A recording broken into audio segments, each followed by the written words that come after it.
Today we're going to be combining two things I love. We're going to be combining some Bionicle Lego stuff and some Marvel stuff. How very exciting. Welcome to the Bionicle Inspiration Series, a show where we spotlight Bionicle MOCs from across the community to give you some inspiration for future builds that you might be working on. So let's start off with our first Marvel Bionicle inspired MOC. This is Bodock by HB Bluetooth. I just love this concept. So instead of making Bodock, the mechanized organism designed only for killing, you have the bulbous organism designed only for cleaning, which certainly fits in with the Bodock lore, so good joke. And plus the idea of a what-if concept where Bodock was a Bodock, it just works. This is just a big old delight. I love this. Now the changes to the Bodock so they can fit in the chair, little proportion things here like these macaroni parts for smaller versions of the leg, and then adding in some red plates and a cheese slope to mimic the feet. This actually captures the essence of the original leg design on the original Bodock quite well, but partners it with this smaller scale so that he has itty-bitty limbs, much like the actual MODOK. We've got a nice revamp of the arms too, using these dish pieces here to mimic the weapons seen on the Bodock. And I like that call. Again, it's for the itty-bitty limbs thing, but it makes sense too, because if you did have those larger weapons there, it would kind of drown out a lot of the yellow chair, and it would just be too dominating in size. So the idea to just kind of scale it down here I think was smart so that you can actually see the rest of the MOC. The chair's great, this cool headband thing around the head, again, ties into the source material well, has some good MODOK vibes, and the little itty-bitty printed tile datapad near the arm there's a wonderful choice. There's a lot to love about this brilliant build. D. Neal has built Nightmare. This is a stunning combination of system and construction. This idea of building a larger figure and incorporating it into a system landscape vignette, just phenomenal idea. So awesome. This scene, of course, is recreating the recreating the scene that you see in Spider-Man Far From Home, where Mysterio gives a sort of kind of nightmare sequence with a bunch of illusions and makes Spider-Man see like zombie Iron Man and does all sorts of other kind of trippy, Mysterio illusions and stuff. But yeah, the idea of building a towering construction figure standing over the minifigures is just a brilliant way of capturing the essence of that scene, which certainly was instilled with like a lot of fear and everything. So they've captured that very well here. And it's certainly one of the better examples of really heavily combining system and Bionicle, but not in typical ways that we talk about on this show where it's like, oh, we'll use some system to build an arm design. No, it's actually like a proper system diorama, like some of the ones that you'll see me post on this channel that I build myself and other builders in the community build. It's a very rare sight to see this sort of kind of combination pulled off so well. So it's really cool. I love how the builders use some of these CCBS bone pieces on the side here to look like flowing illusion magic. It makes it look as if, magic is forming this larger Mysterio figure and just kind of throwing that in on the sides there. It's just a nice little kind of border around it or something. It's just a subtle, lovely touch. Another great example of showcasing some magic effects, whether or not it's real magic or illusions, you know what I'm talking about. But it is a piece that is from a Ninjago set. This piece specifically, this kind of tornado effect piece. You can see it on this Ninjago set. You can see Lloyd is doing Ninjago Spinjitzu stuff with that piece there. But that is used on the arm design here to illustrate Mysterio hand magic. And, if we actually look at the very center of the larger Mysterio character, we can see a little Mysterio minifigure with some of those dishes in his hand there. So it's almost kind of like a scaled up version of that. So yeah, the choice to use that for magic here is so good, and the fact that a lot of that piece is embedded within the gauntlet and other pieces and stuff is smart, because it stops looking kind of cone shaped and instead actually looks like the kind of the way that his magic looks in the movies and stuff. So yeah, really clever choice there to illustrate magic. This is such a phenomenal build, and yeah, just a concept you don't see every day. So cool. Up next, Anthony Wilson has built the Vulture. I love the MCU Vulture look. It's such a distinct, beautiful design, and it's wonderful to see the MCU Vulture brought to life with Bionicle parts, because a lot of these Bionicle pieces are just perfect matches to recreate this character.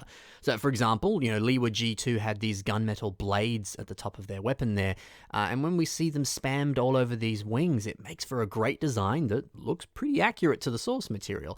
But, these pieces have this wonderful mechanical look to them, especially because they have those turbines kind of built into the piece itself. So it's just perfect because there's all sorts of turbines all over the Vulture wings in the MCU. So it's just a beautiful choice to use those to match the aesthetic. It's wonderful. The protector feet pieces, we can see those from the protectors here, also combined with the claws on the little skull spiders that came in a variety of the Toa sets. We can see both of those together on the feet on the Vulture here. And yeah, when we look again at the source material, it looks pretty accurate. He had a very similar foot design to that, and those pieces recreate it pretty well. So yeah, these parts were kind of born to build a Vulture MOC. It's beautiful. Probably my favorite part of this MOC is the jacket, especially the fact that there is a fur lining to it that uses some of these tan gear pieces. Great idea to use them for that. That's such a clever part use. And just the jacket in general is really well made. I love all of these gold highlights using some of these bucket handle pieces, but in gold, and using them alongside this gold bar to be kind of like a zipper or different pockets and things.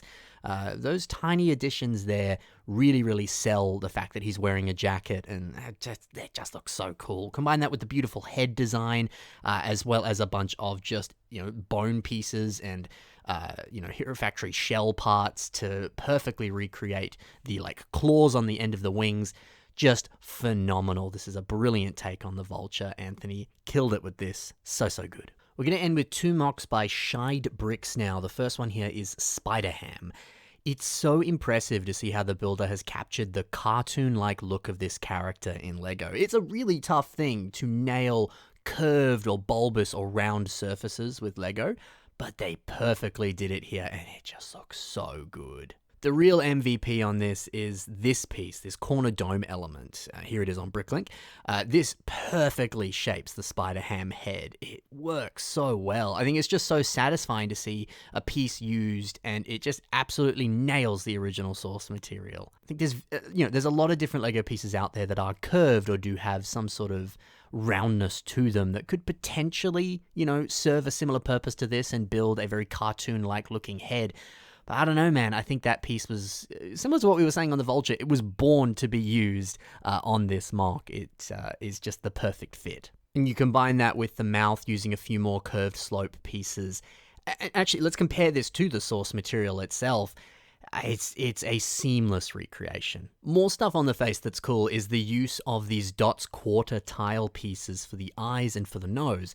It's lovely to see how, some of the shots here, they've swapped out that eye design, because it looked great before, but the idea of doing this is perfect, using these different wedge plates and tiles so that they can have different expressions. That's just so clever and so perfect for the character, since they really did have that cartoon aesthetic to them.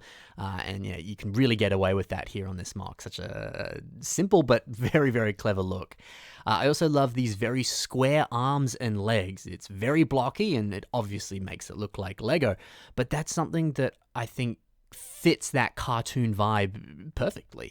SpiderHam is, of course, incredibly cartoon-like, so yeah, you can really get away with it here. Maybe on other MOCs you'd be like, oh, gotta make it look more organic and make it not look like Lego, which is often something you see today on MOCs, but it's very refreshing to see someone actually really lean into the Lego aesthetic here, because it actually fits the character perfectly. Keep saying the word perfect with this MOC, but it's pretty much a perfect recreation of SpiderHam. It's rare to be able to say something is perfect and flawless, without flaw.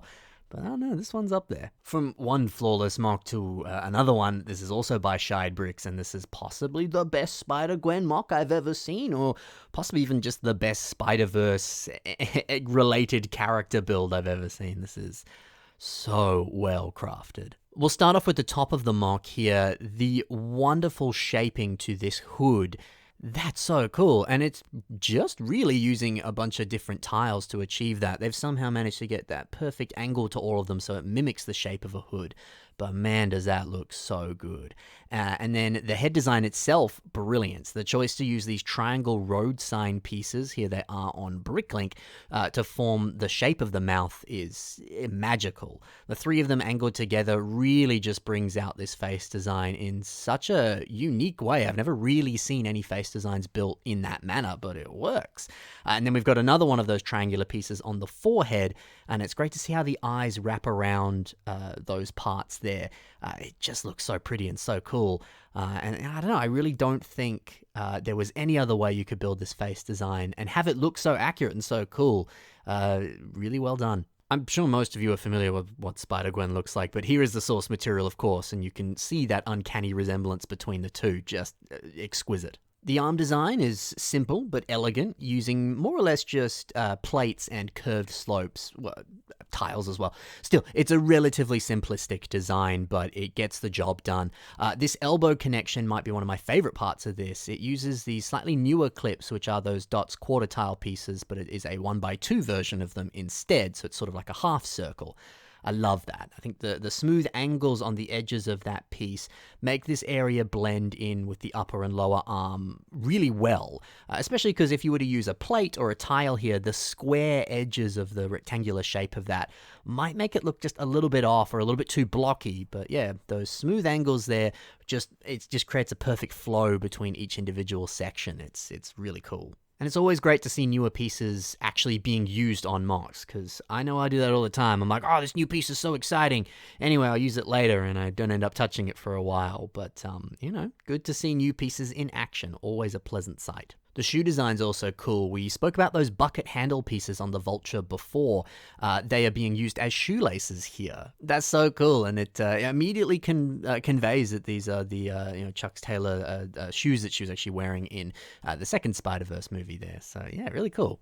Plus, we have the wonderful shaping on the hips and the torso and the legs and basically every part of this MOC. There's seamless transitions and really smooth transitions between each individual body part. It's so organic, it's so realistic.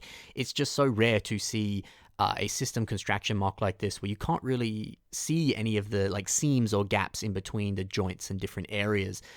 This is just so difficult to achieve with Lego. Angles are tough, and there's so many here. Easily my favorite part is probably the connection of the hips into the waist itself. That I don't even fully understand how they did that there. It looks like it's with a lot of different wedge plates and things, so it's just sort of curved surfaces bumping up against each other there. But yeah, there's something so realistic with human proportions, which is not an easy thing to do with Lego.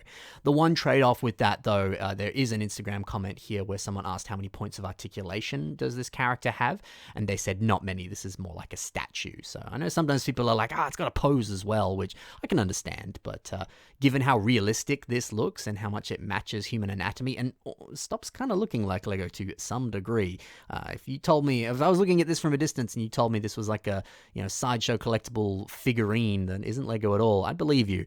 It's just so masterfully crafted with individual Lego bricks there, and it makes a stunning end result. So yeah, potentially one of my favorite MOCs this year. Really, really enjoy this. Be sure to check the links in the description and see more of the work that Shidebricks has done. And be sure to check out the links in the description to all the other builders that I mentioned in this episode. There's a lot of other builds that these guys have made that it's worth having a look at. So be sure to do that. Also in the description below are links to my own social media, so you can see stuff that I've got going on over there. I mentioned my system dioramas before. You can check that out on my Instagram, my Flickr, and all sorts of different places. The links are there. There's also the submission email, so if you would like to submit some of your own MOCs to the show, you can do so. This is the email that you need to submit them to. It's also in the description below if you want to copy and paste it and immediately put that in an email and send me your stuff.